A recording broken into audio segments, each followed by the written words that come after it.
Hey guys, welcome back to the channel. I hope you're all doing well. Today we're talking about the V4-5 climbing plateau that almost every climber goes through.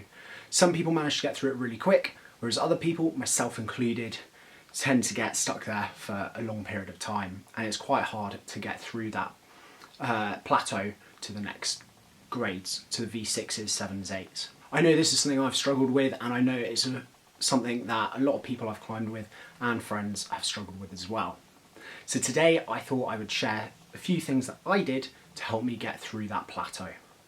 So without further ado, let's get into it. So a very quick interruption. I've recently become a Rugby affiliate. They make some of the best chalk on the market, as well as a lot of other products, including climbing brushes, climbing tape, t-shirts, trousers, jumpers, all sorts of really cool climbing kit and clothing. And I'd highly recommend checking them out. If you do, use the link in the description below and use code MAX10 for 10% off any order. So today I'm going to share 5 tips and tricks that I did to get past the V4-5 plateau. So number 1 is I started doing a proper warm-up. Some dynamic stretching, a little bit of static stretching, but predominantly dynamic stretching, getting the body warm, getting it moving. This allowed me to get an idea of how my body was feeling for the day's session, and it allowed me to decide if I was going to try do a max effort project session or just some fun climbing, working on drills, that sort of thing. It also helped me to prevent injuries. Last thing you want when you're climbing or you're doing any type of sport is to get an injury, because obviously that can take you back. So instead of getting through to the V5s, V6s, you're then climbing V2s, V3s again. And that's not what any of us want. It also allowed me to climb harder stuff faster. So I do my warm up and then do a few drills on the wall, and then I'd be able to climb some of the harder grades that I'd be able to climb, like near my limit if I wanted to. And I wouldn't have to spend as long warming up on the climbs before jumping onto the harder stuff. So this made my sessions a lot more enjoyable, and when I got to the harder climbs, I had a lot more energy for it. Now, my warm-up tended to be a little bit of dynamic stretching, a little bit of static stretching, getting the blood pumping a little bit, also feeling how my body is, like I said, but I'd also do a few pull-ups, engaging the muscles a little bit, and doing a little bit of light fingerboarding to help start to warm up the fingers as well. And my warm-up would last about 10-15 minutes, as I found that was a good length of time for me. So tip number 2. When I did start climbing on the wall, I'd start off with some really easy problems. And instead of just climbing aimlessly to warm up my body a little bit more, I would do drills. And this could be static drills or static strength drills where I'd move and I'd have to pause over a hold for 3 seconds before I was able to hold onto it, which increases your static strength as well as your body positioning.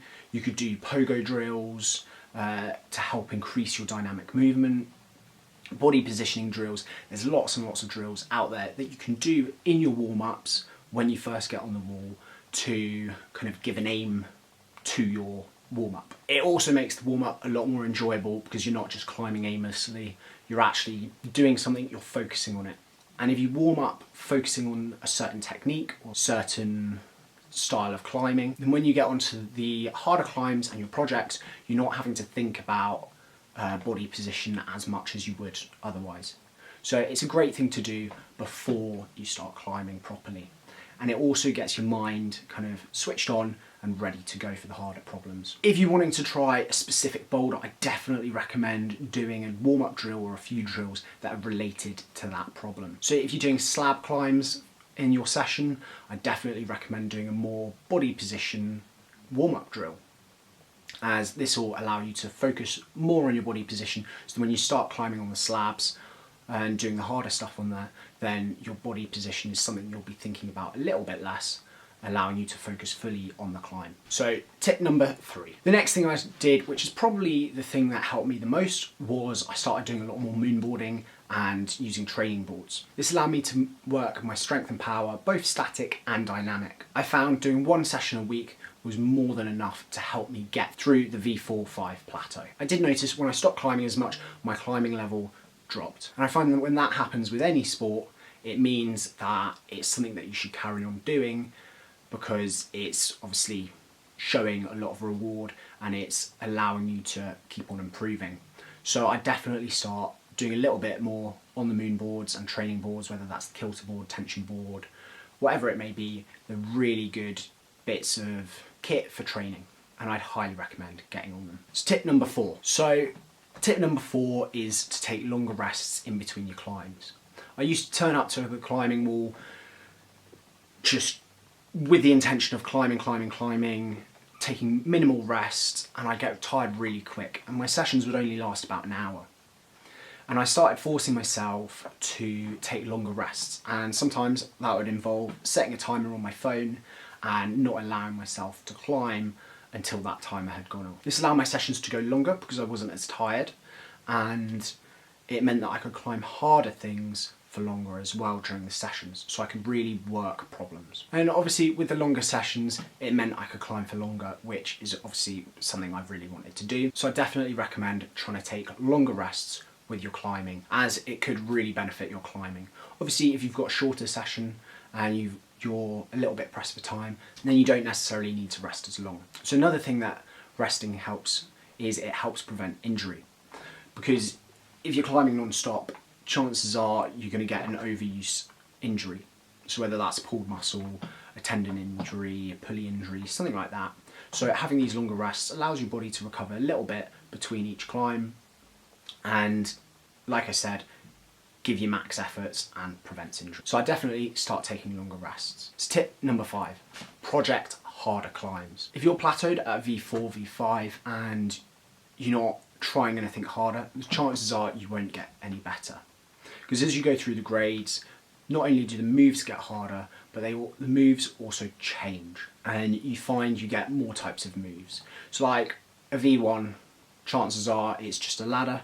V2s, you've got a little bit more body positioning and maybe the odd flipped holds. And obviously as you go through the grades, they get harder, but also the moves get harder, and you get introduced to more moves and different types and different styles of climbing as well.